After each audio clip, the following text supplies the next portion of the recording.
To discuss this story, I'm joined now by Adotei Akwei, who is Managing Director for Government Relations for Amnesty International USA. Adotei, thanks for joining us. Thank you. Let me ask you first, what do you know about the search for the girls? How is that progressing? Unfortunately, we don't have much information. We know that the U.S. has sent over a team of specialists, somewhere between 50 and 70 people. We know that there have been offers of assistance from China, the United Kingdom, and other members of the EU. But in terms of what they have found, how it's going, what the progress is, we're all basically waiting for updates, just like the rest of the. You know, President Goodluck Jonathan of Nigeria initially dragged his feet when he was offered international assistance. He was reluctant to accept that. Has that really hurt the search for these schoolgirls? Oh, absolutely. I think one consistent theme, both from experts outside the country as well as people in the country, is that the longer this took, the harder it was going to be to locate the girls, because there was a chance that they would be dispersed. They could be trafficked outside of Nigeria. So the delay by the Nigerian government is fairly inexcusable.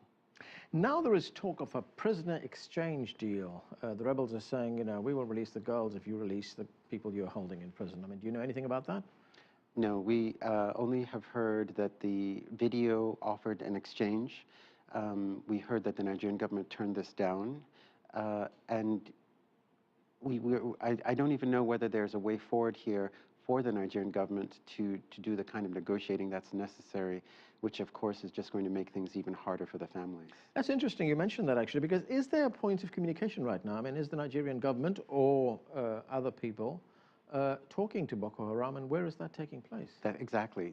Right now, the communication is in one direction via video on the internet. So who are the interlocutors? Who are where is the dialogue to happen? And then, of course, what are the real ethical challenges of such an exchange? Even in a situation where you have children, which might change the dynamic, this is still a very hard thing for a government to undertake. What do we know about this group, Boko Haram? We know that it's been around for a long time. Now it's in the public spotlight, of course. But what do we know about how big it is and who leads it? Very mysterious. First really emerges in the late 2000s. 2009, you begin to start having attacks against educational facilities, primarily schools, attacks against teachers. Initially, not targeting humans and not triggering too many casualties. The founder of the movement is then killed by the Nigerian authorities, and things suddenly turn very violent. There has been no effective intelligence or no very accurate intelligence on how big it is, how strong it is.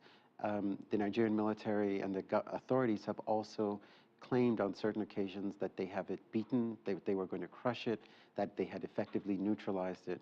And sadly, in May 2014, we're facing this crisis with an evidently still capable Boko Haram. And the part of the country where they operate, that is in the northeast. What do we know about government control in that area? Nigeria, as you know, was two colonies, really, before the British unified it and then gave it independence in 1961. The north was primarily Muslim and run by traditional leaders, the sultans and other caliphates, and the south was primarily Christian and animist, and that was really where more resources were allocated. The north has always been economically and politically marginalized. This is, I think, one of the drivers underlying disaffection, frustration with the central government, frustration with governance. In other words, is the Nigerian government even providing necessary services or security? And that has been one of the things this crisis has exposed, is the weakness of the Nigerian military to protect its citizens from these kinds of attacks. So Boko Haram has tapped into this kind of resentment that you were talking about. Do we know how big it is? I mean, how many members it has? We don't even have those kinds of estimates. I would also caution against, or at least have us make sure that we include the fact of violence and fear being intimidators to recruit, as opposed to also cultivating disaffected youth.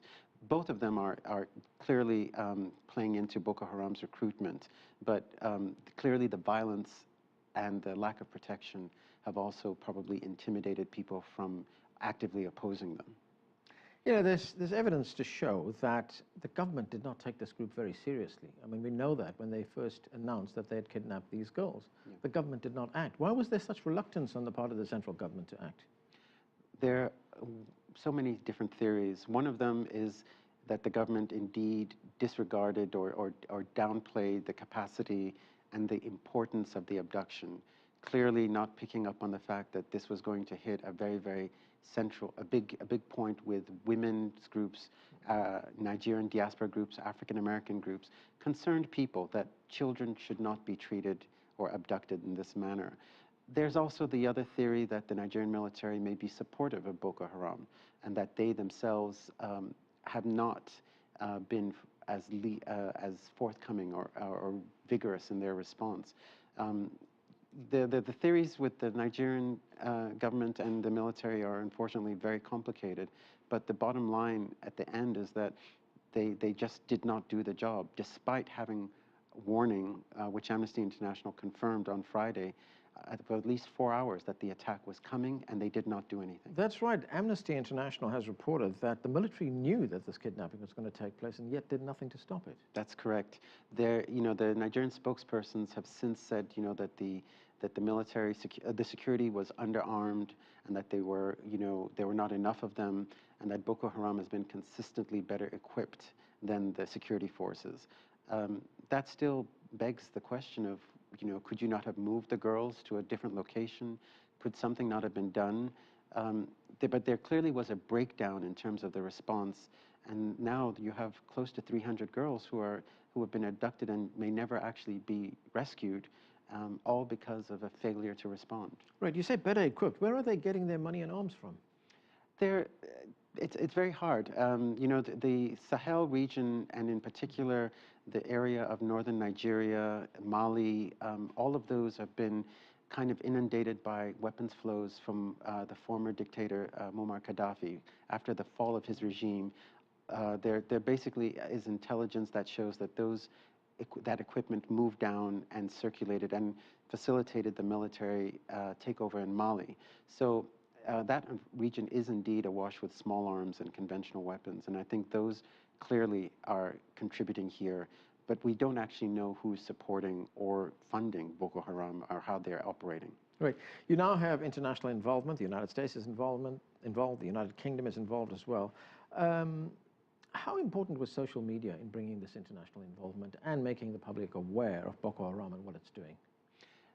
As I said, Boko Haram has been operational since 2009, and policymakers have been following it, but for the most part, it's been very much relegated to the back pages of newspapers. The social media campaign that triggered this international scrutiny is really unprecedented, primarily because it was organic. It was communities that were just frustrated and angry, communities in Nigeria, communities outside in the West, that began to use the hashtag Bring Our Girls Back Home, and that just caught fire. I think there was clearly a nerve that was waiting to be touched, and that triggered incredible energy, incredible activism, and is part of, I think, a longer-term engagement, hopefully, that will not just be social media. But this was clearly the platform that changed it from a simple question of what is the Nigerian government doing to what the Nigerian government has to do and how can we help them resolve this. Okay, we've got a few seconds left, 20 seconds. Is there a danger here that Boko Haram could in fact be empowered by all this publicity? There's always a danger of that kind of PR boosting recruitment. The presence of U.S. forces or advisors has been shown to be a recruitment additive, so to speak. But I think this is outweighed by the fact that we have a moment of awareness here. We can have a discussion about women, about girls, about how they're treated. We can also have a discussion about the government's response. Is it actually doing the things that it should be doing to prevent groups like Boko Haram from growing stronger? And hopefully we make those opportunities meaningful. Adotei Akwei, thanks for joining us. Thank you.